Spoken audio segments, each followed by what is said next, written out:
રે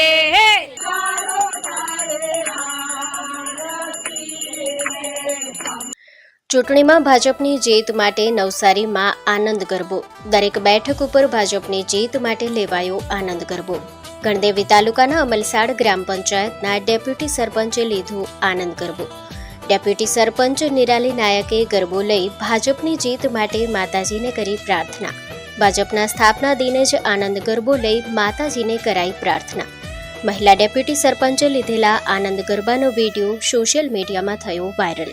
હાથ કેરો ચૂડલો અમે લઈશું રે મૈયાનો બેટો આપી જશે રે હાલ માડી હાલ તારા કામ પડ્યા રે માઈ મંડળમાં તારા કેળા આવ્યા રે જાબાલુડા હમણાં આવું